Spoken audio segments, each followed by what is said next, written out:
El día de hoy vamos a hablar sobre los casos clínicos. Por favor, no me toquen en la grabación ya. Sobre los casos clínicos respecto a la pancreatitis. Ya, vamos a ver este que dice paciente de 64 años con diabetes mellitus tipo 2 ingresa por dolor en mi abdomen superior e hiperamilasemia, siendo diagnosticada de pancreatitis aguda. El estudio realizado no demuestra la etiología de la misma.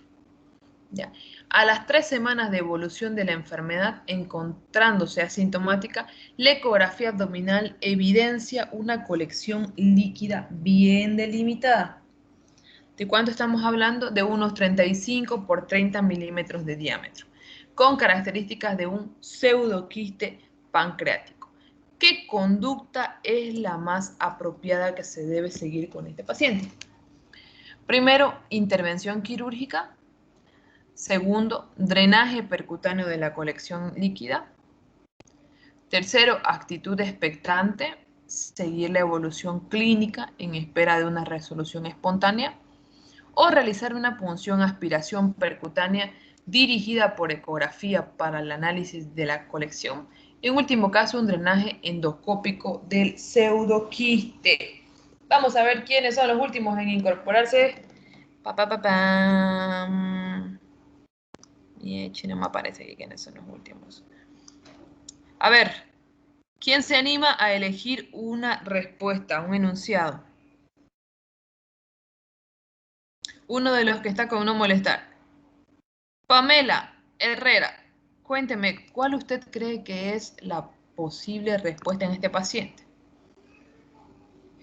Está claro que es una paciente que ya tiene varios días, tiene 3 semanas de evolución y que tiene una imagen por ecografía donde se evidencia un pseudoquiste pancreático. Repito, a las 3 semanas de evolución, la paciente encontrándose asintomática evidencia en ecografía una imagen muy sugestiva de un pseudoquiste pancreático.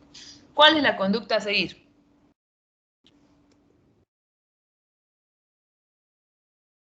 Nada, Pamela.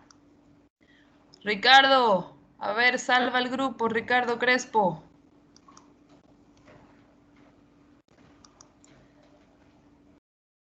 Parece que se han dormido. Claudio Enrique Caiceta, ¿qué me dice usted? Alguien anímese a...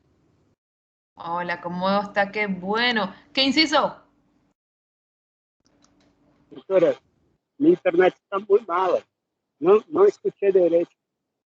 ¿Aló? Ya, Doctora, alguien que haya escuchado la pregunta completa, pues lógicamente está ahí, la están ahí. Sí, Doctora, mamita, a ver. buenas tardes. No la escuché Doctora. la pregunta completa, pero creo que es la opción D, función, aspiración Es la percutánea. opción de opción, aspiración. ¿Quién da Opción más? ¿Quién D. da menos? Doutora, eu penso que seria a C, porque não se pode tocar uma pancreatite quando está inflamada, não? Bueno, primero estamos ahí un poquito distraídos porque no estamos hablando de una pancreatitis inflamada. Estamos hablando que ya tiene 3 semanas de evolución la paciente, ya está asintomática, pero en la ecografía hay una imagen de un pseudoquiste. Cuando tengamos este tipo de situaciones, vean, vuelvo a estar al cuadro, 64 años, una persona mayor que tiene diabetes, que ingresó por dolor abdominal, que ingresó por pancreatitis aguda, ¿ya? Que no se identificó la etiología, la causa de la pancreatitis, pero que después de 3 semanas de evolución, de internación, de evolución de la enfermedad, ya la tenemos asintomática la paciente. Eso quiere decir que ha ido evolucionando bien. Y en una ecografía de control se evidencia esta colección que está bien delimitada de unos 35 por 30 milímetros de diámetro, o sea, son unos 3 centímetros más o menos, con características de pseudoquiste. ¿Cuál es la conducta que hace usted? Bueno, pues si el paciente no tiene síntomas, está sintomática, la conducta es una actitud expectante mientras tanto, hasta seguir la evolución clínica en espera de una resolución espontánea. Si ustedes recuerdan, no lo puse aquí. Si ustedes recuerdan, dentro de nuestras complicaciones del pseudoquiste pancreático, habíamos hablado que es la complicación más frecuente de la pancreatitis aguda y que hasta el 50% ya de ellos, de los pacientes que hacen pancreatitis, hacen esta colección dentro de las primeras 48 horas, pero que la gran mayoría tiene una resolución espontánea. Aproximadamente la mitad de estos pacientes tienen una resolución espontánea sin tocarlo, ¿ya? Y pueden persistir entre la tercera y hasta la sexta semana y pueden llegar a encapsularse, ¿ya? Y solamente hablamos de tratamiento con osteoquistes cuando estos ya son sintomáticos. Quiere decir que persiste el dolor, persiste la sintomatología clínica, el dolor abdominal característico, la inapetencia, la ausencia de ruidos, la náusea o los vómitos, o que tengamos signos clínicos de infección, sospechando de que este pseudoquiste se infecte y se transforme en un absceso. Ahí sí nosotros hacemos una punción guiada, ya sea por tomografía o por ecografía, hacemos un cultivo de ese líquido, hacemos el drenaje inmediato, ni bien se detecte, porque existe un gran riesgo de sepsis cuando se llega a infectar. Pero cuando no se llega a infectar, la conducta puede ser expectante si no hay síntomas. Si hay síntomas, ya nosotros, según la clínica del paciente, podemos ir al drenaje de ese pseudoquiste. Por lo tanto, en esta pregunta, la respuesta correcta es una actitud expectante y hacer un seguimiento muy pegadito a la evolución clínica, esperando que tenga una resolución espontánea. Si no tiene resolución espontánea, ya le brincamos al tratamiento ya por punción, por drenaje percutáneo o por cirugía abierta en el último de los casos.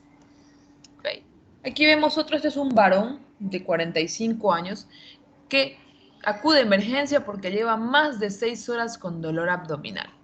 Es un dolor abdominal que es continuo, con exacerbaciones, localizado en epigastrio e hipocondrio derecho. Junto con el dolor abdominal, el paciente tiene náuseas, tiene vómitos alimentario-biliosos, pero no es bebedor, o sea que no tenemos como causa que este paciente sea alcohólico y esta es una pancreatitis alcohólica. En los últimos meses ha tenido molestias similares, pero han sido molestias ligeras y han sido transitorias, que no pone en relación con ningún factor desencadenante. Al examen físico el paciente tiene obesidad y tiene dolor a la palpación profunda bajo el reborde costal derecho. Tiene el signo de Murphy negativo, o sea que no podemos descartar una colecistitis, ¿ya? Y también encontramos ruidos hidroaéreos disminuidos y los laboratorios tenemos una transaminasa, una GOT de 183, una amilasa de 390, tomando como parámetro que en este tipo de paciente la amilasa normal va de 30 a 90. Entonces vean cuán elevada está la amilasa. Bilirrubinas total de 2.4 y el resto de los laboratorios están normales. Además, usted le pide una ecografía al paciente y en la ecografía se puede evidenciar una colelitiasis múltiple sin signos de colecistitis. El colédoco está dilatado, 14 milímetros de diámetro, hasta su porción distal, donde hay una imagen de 1.5 milímetros bien delimitada que deja una sombra acústica posterior. ¿Cuál es su actitud? ¿Qué es lo que vamos a hacer con este paciente? A ver, ¿quién se anima a sugerir una conducta con este paciente? Cha, cha, cha, cha. Doctora, Cha, cha, a ver, a ver, sugieren, muy bien. Hable. sería nada por vía oral, paciente iría para cuidados intermédios y Ya. tratamento para, creo que analgésico, ¿no? Pero todo por vía venosa.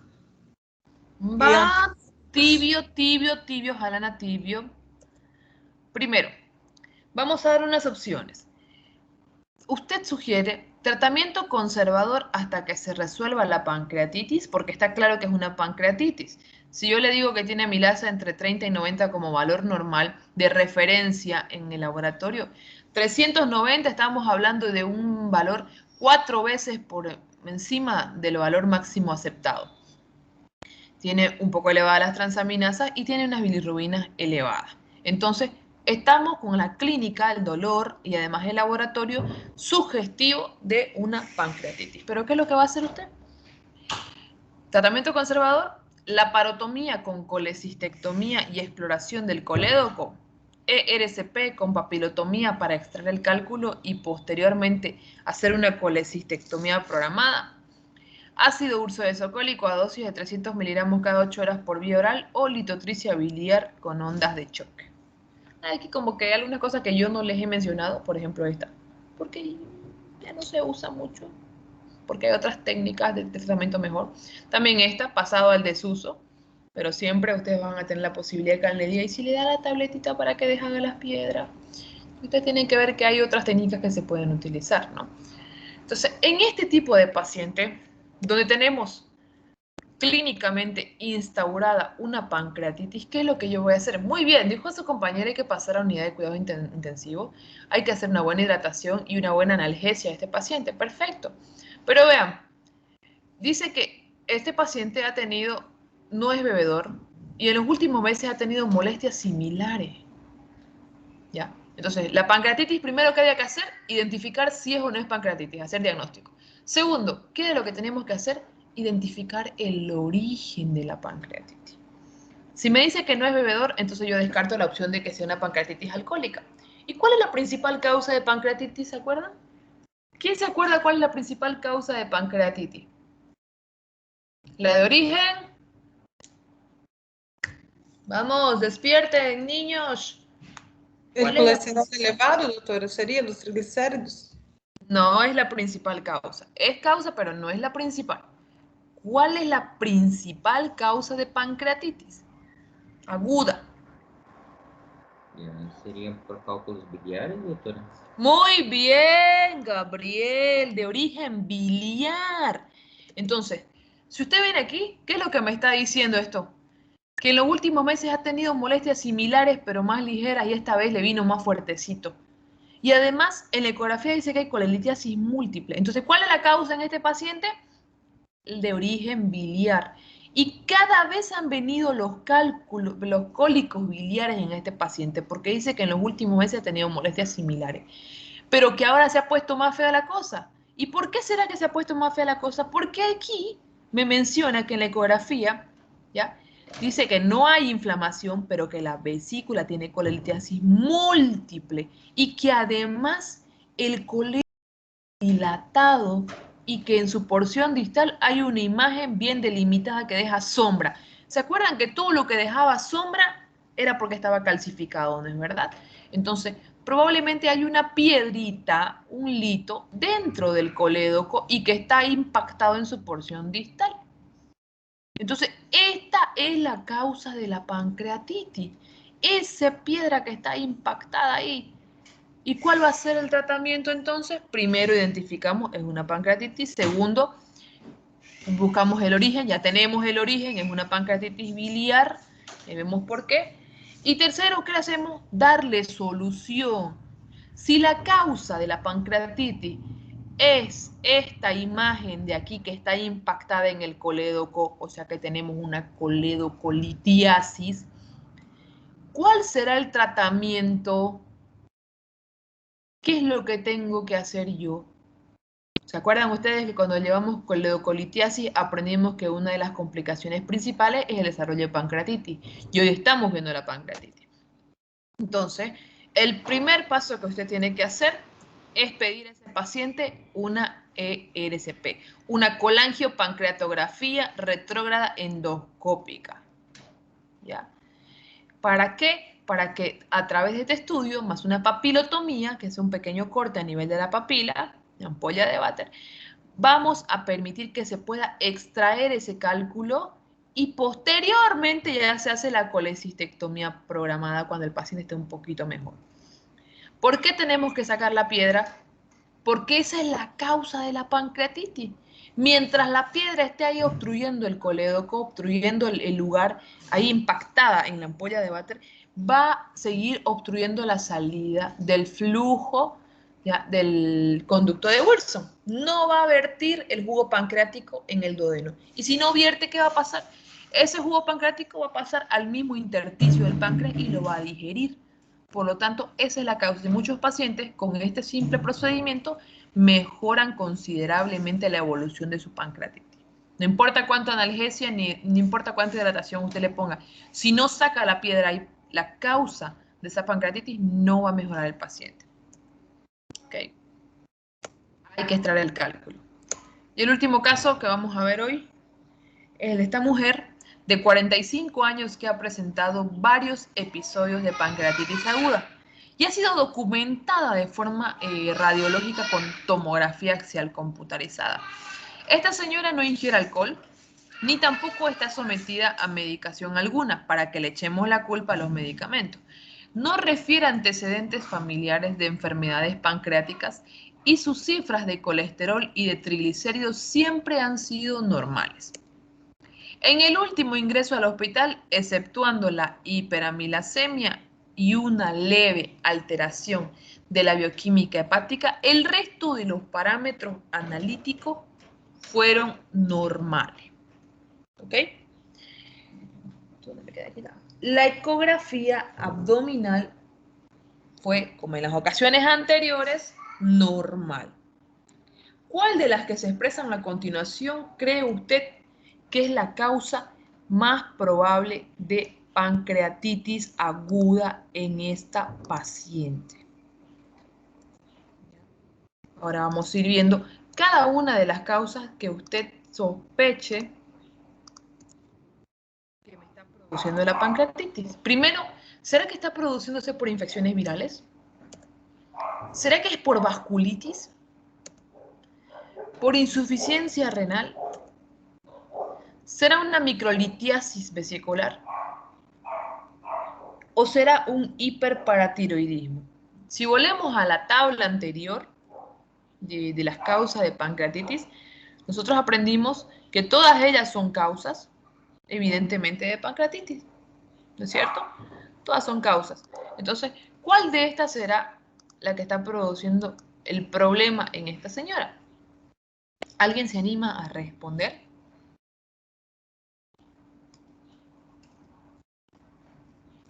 ¿Quién se anima a responder?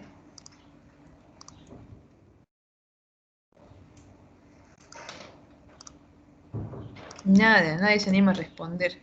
Vamos a recordar entonces las causas de pancreatitis aguda.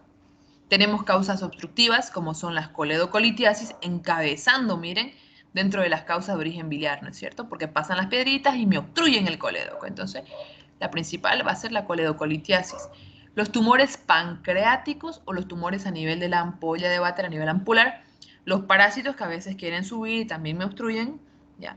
Los cuerpos extraños, el coledococele, toxinas y fármacos, cualquier tipo de toxinas o drogas, alcohol etílico, es el alcohol que nos gusta tomar en la chela, alcohol metílico, que es ese alcohol que no se debería beber, veneno de escorpión, insecticidas organofosforados, fármacos dentro de las causas metabólicas, hipertrigliceridemia, hipercalcemia, las causas traumáticas, ya sea por accidentes, golpes externos, de tipo iatrogénicas, posquirúrgicas a procedimientos abdominales o a RCP.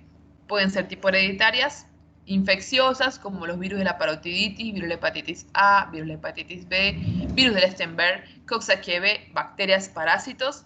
Vascular teníamos por isquemia e hipoperfusión, posterior a cirugías cardíacas, embolia, arteriosclerosis, vasculitis en enfermedades como el lupus eritematoso sistémico, la poliarteritis nodosa, la hipertensión arterial maligna. Y dentro de las misceláneas, las otras causas, pues, muy aisladas son la úlcera péptica penetrante, la enfermedad de Crohn duodenal, puede haber una pancreatitis asociada al embarazo, a fibrosis quística o tal vez puede ser de causa idiopática que no se puede establecer. Entonces, en este caso, esta mujer que ha tenido varios episodios, que está documentado por tomografía, que no bebe, que no toma medicamentos, que no tiene antecedentes familiares de enfermedades pancreáticas, que su colesterol está bien.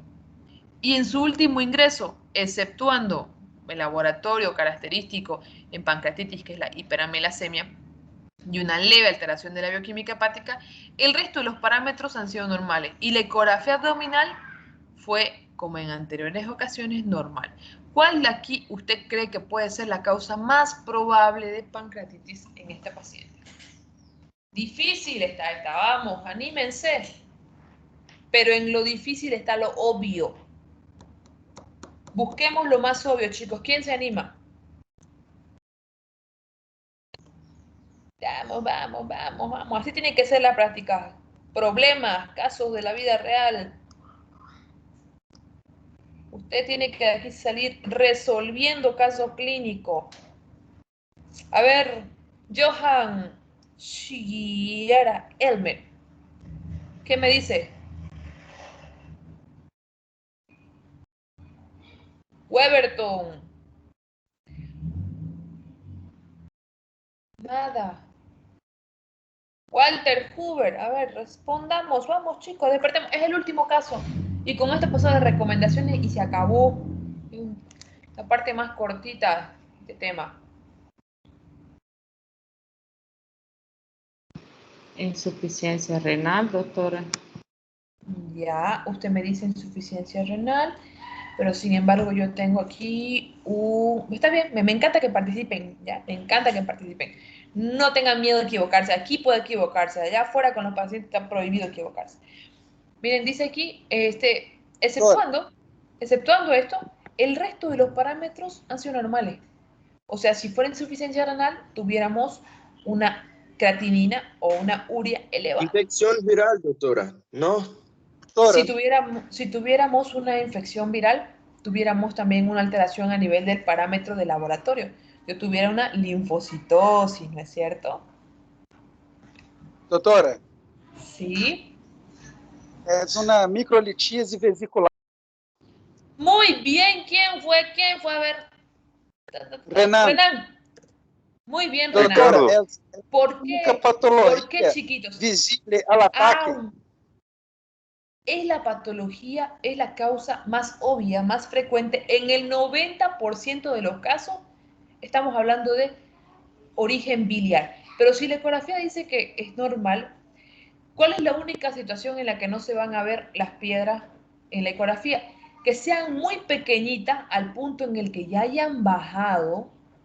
Pero a la hayan tomografía bajado, no no es regla, porque dice documentada radiológicamente por tomografía la pancreatitis. Como en los otros ha presentado varios episodios donde está documentado. No dice que en este momento tiene la tomografía donde dice que no hay nada. En cambio, la ecografía abdominal es un estudio muy subjetivo que por lo tanto depende de la destreza del ecografista y de su capacidad para poder encontrar a la piedra y además de la cantidad de gases que tenga el paciente en ese momento. Por lo tanto, es muy fácil que en la ecografía sea engañado el ecografista con facilidad. Si hay muchos gases, si el paciente se mueve o si el ecografista no tiene experiencia. ¿Ya?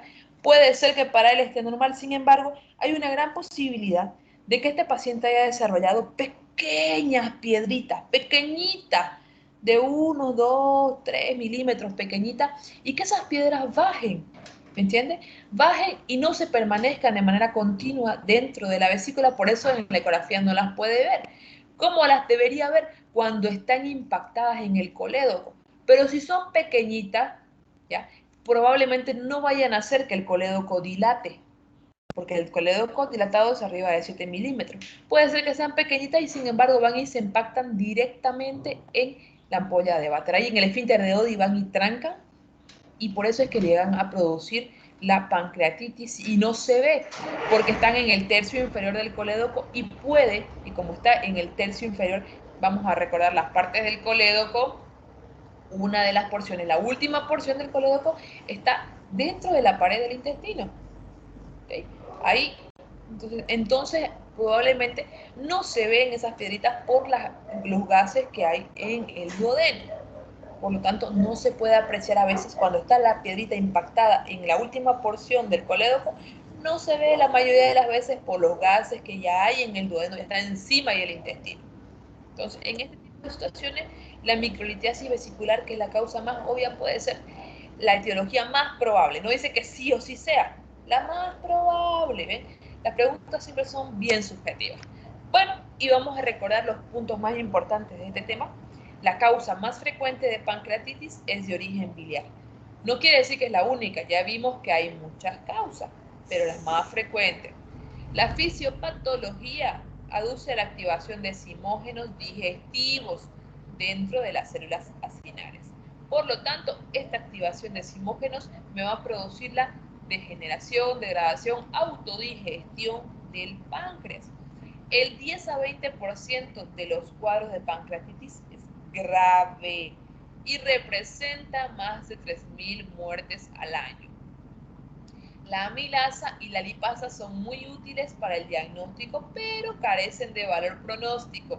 Y ya vimos que para poder tener criterios pronósticos nosotros tenemos diferentes métodos, diferentes criterios, como son el criterio de Ramsson, los criterios de Ramsson, como son la escala de Apache 2, que nos van a ayudar a hacer criterios o grados de pronóstico de daño que tiene ese paciente. ¿Ya?